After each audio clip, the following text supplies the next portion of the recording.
الله نحمده ونستعينه ونستغفره ونؤمن به ونعوذ بالله من شرور أنفسنا ومن سيئات أعمالنا من يهده الله فلا مضل له ومن يضلل فلا هادي له وأشهد أن لا إله إلا الله وأشهد أن محمدا عبده ورسوله أما بعد فأعوذ بالله من الشيطان الرجيم بسم الله الرحمن الرحيم قد أفلح من تزكى وذكر اسم ربه فصلى بل تؤثرون الحياة الدنيا والآخرة خير وأبقى إن هذا لفي الصحف الأولى صحف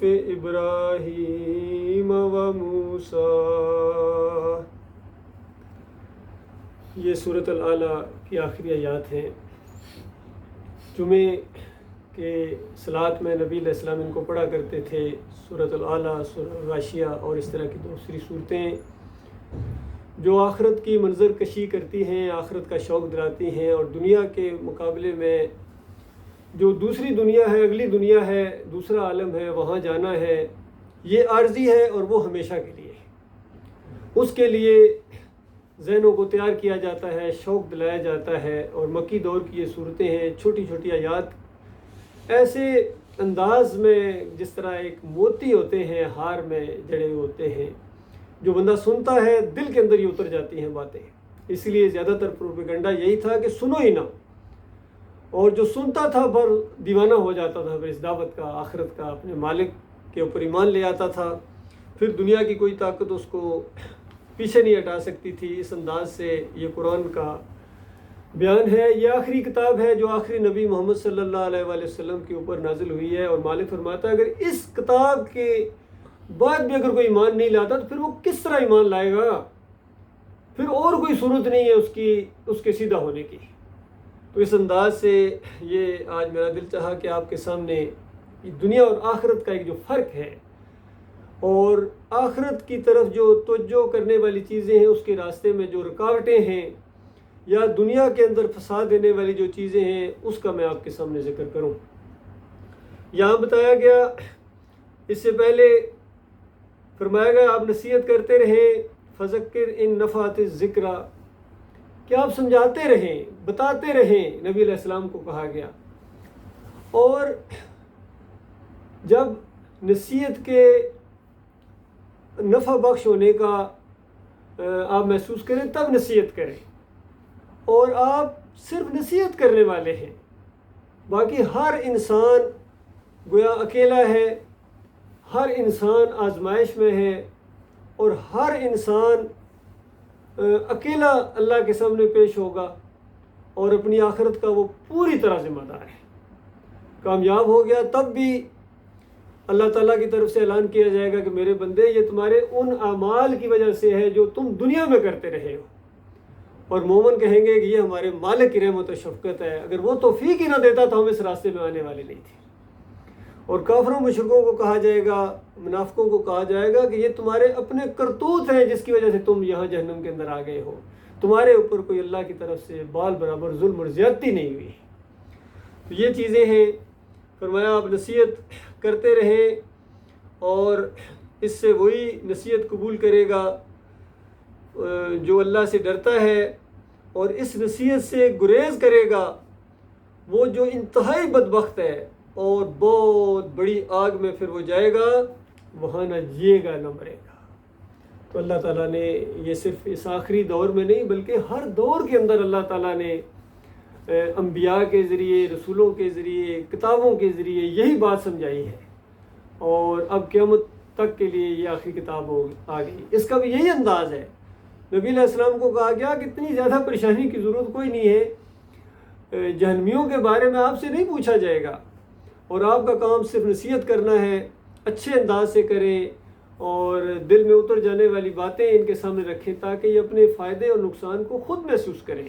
تو اس طریقے سے بتایا گیا کہ جو پاکیزگی اختیار کرے گا، ایمان کی طرف آئے گا، وہ فلاں کا راستہ گویا پا لے گا، یہی نجات کا راستہ ہے، فلاں کا راستہ ہے، وہ فلاں کا راستہ پا گیا جس نے پاکیزگی اختیار کی اور اپنے رب کا نام یاد کیا۔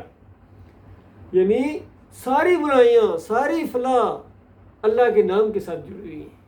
ایک طرف اللہ کا راستہ ہے اور ایک طرف ابلیس کا راستہ ہے، لعین کا راستہ ہے۔ ایک طرف نیک لوگوں کا راستہ ہے جن کے اوپر انعام کیا، اور وہ دعا جو اللہ نے سکھائی، جو ہر صلات کے اندر پڑھی جاتی ہے، سورہ فاتحہ جسے کہتے ہیں، اللہ کی حمد و ثنا کے بعد، عہد و پیمان کے بعد، اہدنا الصراط المستقیم، یا اللہ ہمیں صراط مستقیم دکھا دے، سیدھا راستہ، صراط الذین انعمت علیہم، ان لوگوں کا راستہ جن کے اوپر تو نے انعامات کی بارش کی، جن سے تو راضی ہو گیا، خوش ہو گیا، پاس ہو گئے اس امتحان کے اندر، اور وہ بھٹکے نہیں ہیں، گمراہ نہیں ہوئے ہیں، ان لوگوں کے راستے کے اوپر ہمیں ہمارے مالک ہمیں چلا، وہ دکھا بھی اور چلا بھی۔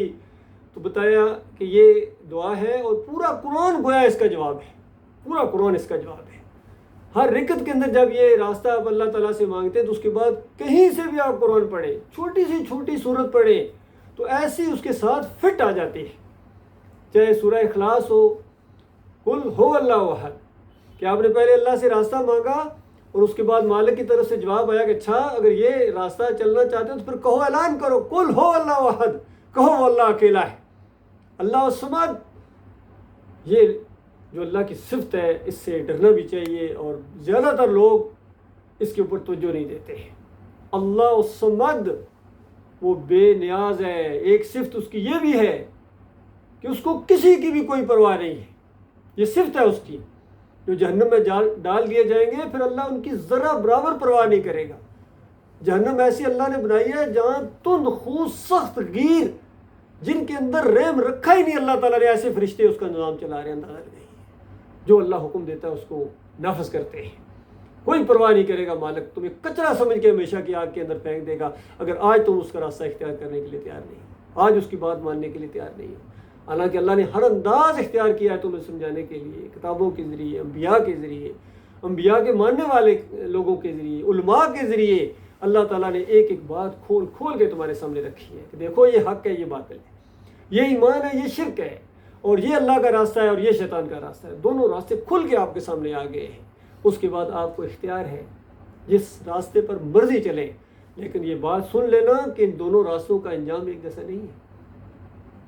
فرمایا مگر تم لوگ دنیا کی زندگی کو ترجیح دیتے ہو۔ مسئلہ یہ ہے، تمہارے دکھتی رگوں کے اوپر اللہ تعالیٰ نے ہاتھ رکھ دیا، انگلی رکھ دی کہ مسئلہ کیا ہے، کیوں سیدھے نہیں ہوتے ہو، کیوں تمہارے اوپر یہ کلام اثر نہیں کرتا ہے۔ اصل میں دنیا کے اندر اس طرح گم ہو، دنیا کو ترجیح دیتے ہو۔ جب دنیا اور آخرت کھل کے سامنے آ گئی، دو راستے سامنے آ گئے، تو تم نے دنیا کو ترجیح دی ہے، حالانکہ اگر تمہیں ذرا بھی عقل ہوتی تو آخرت بہتر ہے اور باقی رہنے والی ہے۔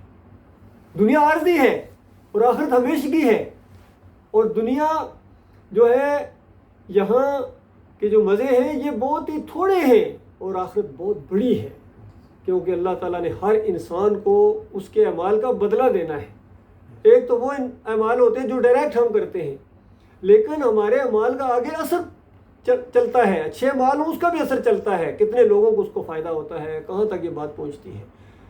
اور جب برے اعمال ہوں، برا کوئی راستہ اختیار کریں گے تو اس کا بھی آگے اثر پڑتا ہے۔ لہذا پوری کی پوری جزا اور پوری کی پوری سزا کے لیے اللہ تعالیٰ نے جنت اور جہنم اور ہمیشگی رکھی ہوئی ہے۔ تو فرمایا مسئلہ یہ ہے تمہارا، دنیا کو ترجیح دیتے ہو، آخرت کو چھوڑ دیتے ہو، حالانکہ آخرت بہتر ہے اور باقی رہنے والی ہے۔ یہی بات پہلے آئے ہوئے صحیفوں میں کہی گئی تھی، یعنی یہ بات صرف قرآن میں نہیں بلکہ پہلے بھی جو کتابیں نازل ہوئی ہیں، پہلے جو رسول آئے ہیں انہوں نے بھی اسی نقطے کو اسی طریقے سے بیان کیا تھا، لوگوں کے سامنے سمجھایا تھا کہ دنیا اور آخرت کو پہچاننے کی کوشش کرو۔ اور چاہے وہ ابراہیم علیہ السلام کی صحیفے ہوں یا موسیٰ علیہ السلام کے اوپر جو کتاب نازل کی گئی، اس کا بھی مرکزی نقطہ ایک قسم کا یہی تھا کہ یہ دنیا عارضی ہے، امتحان کی جگہ ہے، اور آخرت ہمیشہ کی رہنے والی ہے، وہاں جزا اور سزا ہے۔ تو اب یعنی آخرت کے اوپر نظر رکھنی ہے۔ اس حوالے سے میں ایک حدیث آپ کے سامنے لاؤں گا تاکہ اسی مضمون کو ذرا اور اچھے انداز سے دماغ کے اندر بیٹھ جائے۔ دیکھیے ایک بدو آیا نبی علیہ السلام کے پاس، عام دیہاتی ہے لیکن فہم و فراست دیکھیے اللہ جس کو توفیق عطا فرمائے۔ تو اس نے اپنا اونٹ باہر چھوڑا اور آ کے نبی علیہ السلام سے پوچھنے لگا کہ اونٹ کو اس کا ٹانگ باندھ کے اللہ پر توکل کروں یا ایسے ہی چھوڑ دوں اور اللہ پر توکل کروں؟ کیسا سوال کیا اس نے. اور نبی صلی اللہ علیہ وآلہ وسلم نے جواب دیا کہ پہلے اس کا پیر یا وہ جو ٹانگ ہوتی ہے اس کو باندھو اور پھر اللہ کے اوپر توکل کرو. تو آپ اندازہ لگائیں اس چھوٹے سے واقعے کے اندر، اس چھوٹی سی حدیث کے اندر پورا دین بند ہے، اللہ جانتا ہے. اور غور کریں آپ تو ایک سے ایک بات آپ کے ذہن میں ایسی آئے گی کہ عقل حیران ہو جائے گی کہ کس قدر اللہ تعالیٰ نے ہماری رہنمائی کے لیے انتظام کیا ہے اور مثالیں دیں. جس طرح وہ میں چھوٹی سی روایت بیان کرتا ہوں، نبی علیہ السلام نے کہا دنیا آخرت کی کھیتی ہے، جو اس میں بوؤ گے کل کاٹو گے. اس چیز کو کیسے مثال کے ذریعے سمجھایا کہ کس طرح آسانی کے ساتھ یہ بات سمجھ میں آ جاتی ہے کہ جو چیز آپ بوتے ہیں وہی نکلتی ہے. یہ نہیں ہے کہ کریلے کا بیج بوئیں اور دعائیں مانگیں اللہ تعالیٰ سے یا اللہ آم میٹھے لگا، نہیں لگائے گا اللہ تعالیٰ. یہ اصول ہے، جو چیز بوؤ گے اسی چیز کو کاٹو گے. اچھائی کرو گے اچھائی پاؤ گے، برائی کرو گے برائی پاؤ گے. تو اس طریقے سے یہاں بتایا کہ دیکھو یہ اسباب کی دنیا ہے، یہاں آپ نے محنت کرنی ہے، یہاں اپنے وسائل کو استعمال کرنا ہے اور پھر اللہ کے اوپر بھروسہ رکھنا ہے. اور دنیاوی لحاظ سے ان چیزوں کو ہم بہت اچھے طریقے سے سمجھتے ہیں. یعنی ایسی چیز اللہ نے ہم سے مانگی ہے جن کو ہم بہت ہی زیادہ اچھے طریقے سے سمجھتے ہیں.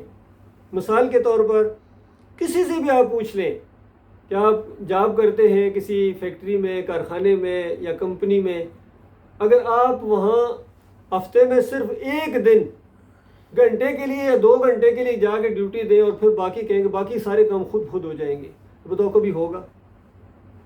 یا آپ کو پوری تنخواہ ملے گی؟ یا وہ کمپنی والے آپ کو رکھیں گے؟ آپ کہیں نہیں باقی اللہ مالک ہے، سب کچھ ہو جائے گا، ٹھیک ہو جائے گا.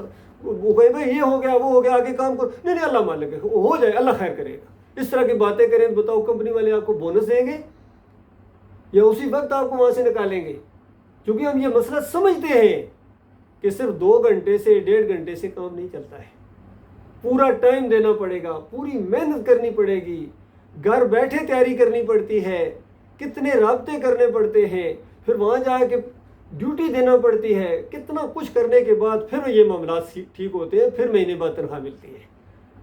تو آخرت کا معاملہ کیا اتنی بات کہنے سے ایک بار صرف جمعہ پڑھ لیا جی، گھنٹہ آدھا گھنٹہ بس ٹھیک ہے جی، باقی کوئی نہ فکر ہے نہ کوئی تیاری ہے نہ کوئی پروگرام ہے، تو بتاؤ خود کیسے کام ہو جائیں گے؟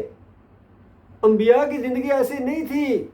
خود رسول اللہ صلی اللہ علیہ وسلم کی زندگی دیکھیے، صبح شام ایک ہی فکر ہے، صبح شام دین کا کام ہے. باقی اس سے کوئی یہ نہ سمجھے کہ میں یہ کہنا چاہ رہا ہوں کہ دنیاوی لحاظ سے آپ نے محنت نہیں کرنی ہے، ڈیوٹی نہیں دینی ہے، کام نہیں کرنے، کام چھوڑ دینے، بالکل نہیں. جتنا کام ہم کر رہے ہیں اس میں بالکل اور بھی اگر آپ محنت کریں تو اچھی بات ہے. جتنی بھی آپ محنت کریں گے خلوص کے ساتھ کریں گے آپ کو دنیاوی لحاظ سے بھی فائدہ ہوگا، لیکن ساتھ ساتھ آخرت کے اوپر بھی نظر رکھنی ہے.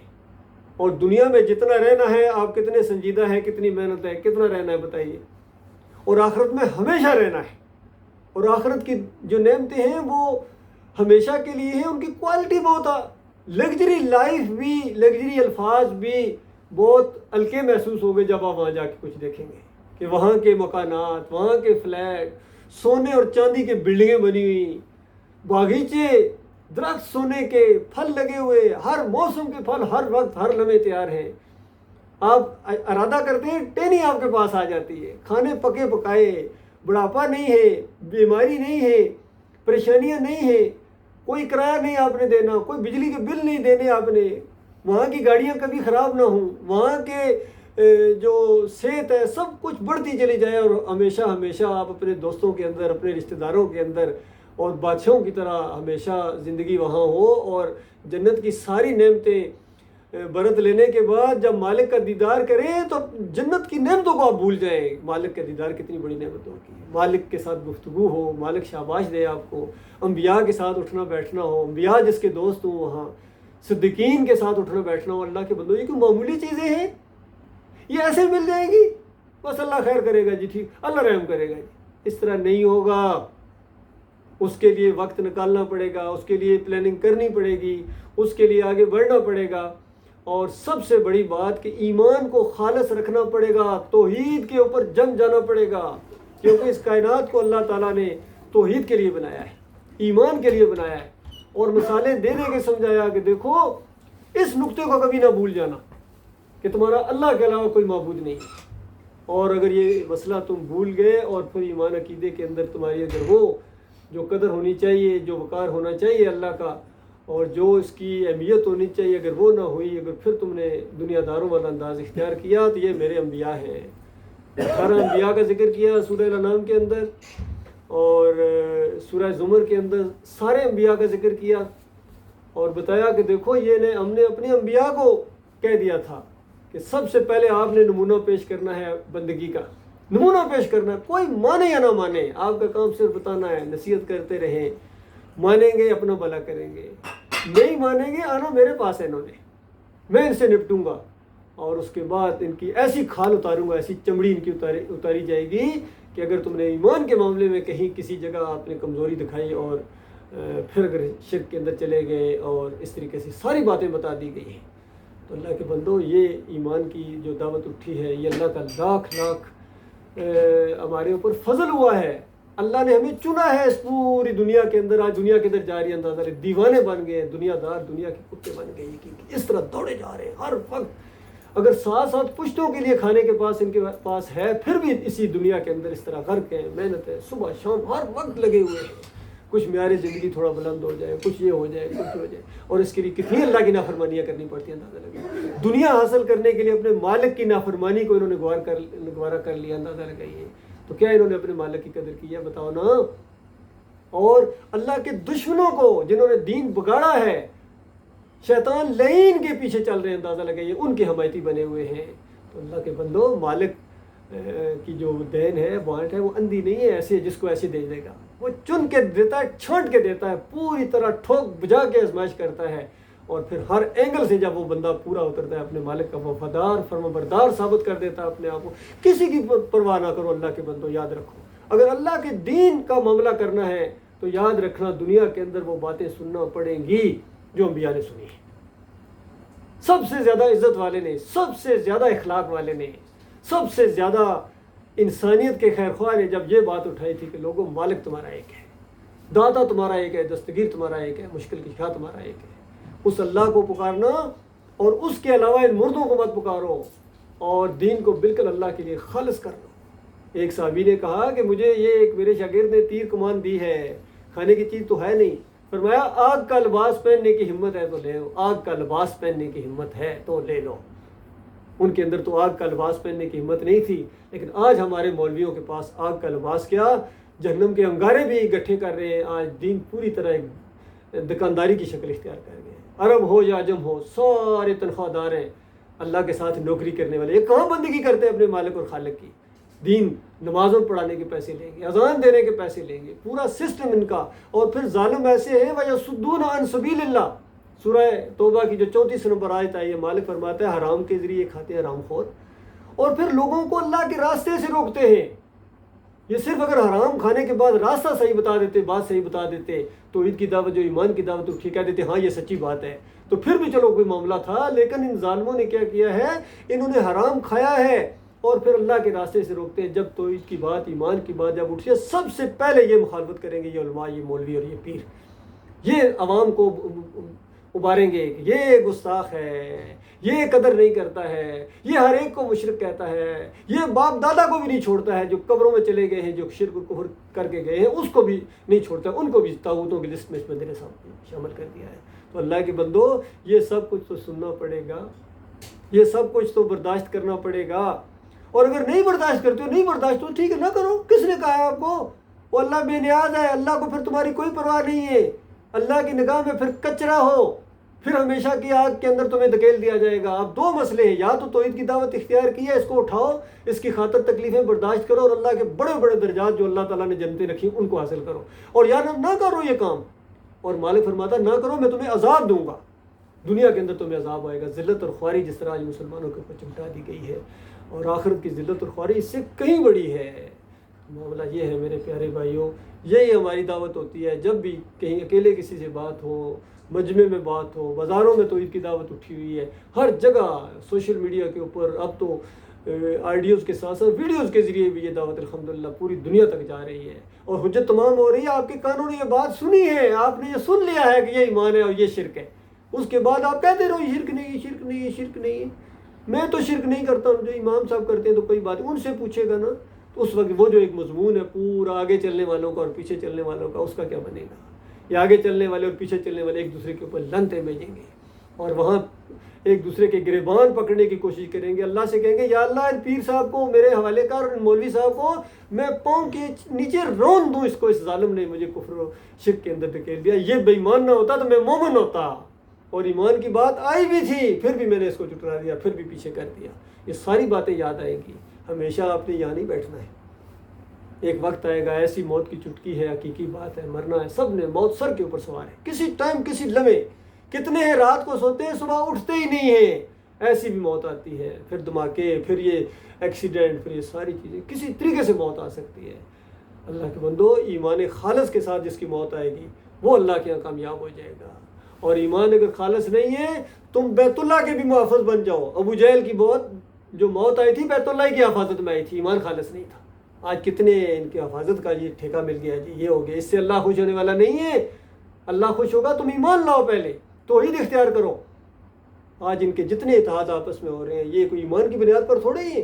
کاش یہ ایمان کی بنیاد پر ہوتے، اللہ کے ڈر کی وجہ سے ہوتے، اللہ کی عزت کی وجہ سے ہوتے، لا الہ الا اللہ محمد رسول اللہ کی بنیاد کے اوپر ہوتے کہ اللہ کے علاوہ کوئی معبود نہیں ہے، کوئی داتا دستگیر، کوئی مشکل کشا حاجت. اس پر اکٹھے ہو جاؤ، اس بنیاد کے اوپر اکٹھے ہو جاؤ.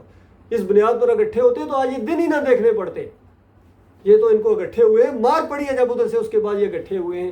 ان کے گنبد بھی اسی طرح قائم ہے، ان کے مزار بھی اسی طرح قائم ہے، ان کے پیر صاحب کی گدی قائم ہے، ان کی بادشاہت بھی قائم ہے. اس بات کے اوپر یہ اکٹھے ہوئے ہیں، توحید کے اوپر تھوڑے اکٹھے ہوئے ہیں. یہ ایمان کے اوپر ایکا نہیں ہے. باقی اللہ تعالیٰ چاہے تو دنیا میں جس طرح بھی تمہیں رکھے، لیکن آخرت تمہاری برباد ہے. یاد رکھ، آخرت تو ملے گی ایمان خالص کی وجہ سے، توحید کی وجہ سے. اس پر جو اکٹھے ہو جائیں گے. اس طرح سورہ آل عمران کے اندر بتایا گیا تھا کہ دیکھو آؤ ایک ایسی بات کے اوپر ہم اکٹھے جو تمہارے اور ہمارے درمیان مشترک ہے، کہ اللہ کے علاوہ ہم کسی کی بندگی نہ کریں، اللہ کے ساتھ کسی کو شریک نہ ٹھہرائیں، اللہ کے علاوہ کسی اور کو رب نہ مانیں. یہ ہوتا ہے ایمان خالص. تینوں باتیں لیکن ایک چیز ہے. تو ہاں جی، اس پر اکٹھے ہونا. کلمے کے اوپر تو کوئی اختلاف نہیں ہے. سارے 57 ممالک کا کلمہ ایک، لا الہ الا اللہ محمد رسول اللہ. اس پر اکٹھے کیوں نہیں ہوتے ہیں؟ اس پر اکٹھے نہیں ہوں گے. ہر ایک کا اپنا ایک فقہ ہے، اور ہر ایک کا اپنا ایک مسلک ہے. کوئی بریلوی ہے، کوئی دیوبندی ہے، کوئی اہل حدیث ہے، کوئی مزار کا پجاری ہے. سارے کے سارے اجرت حرام خور ہیں.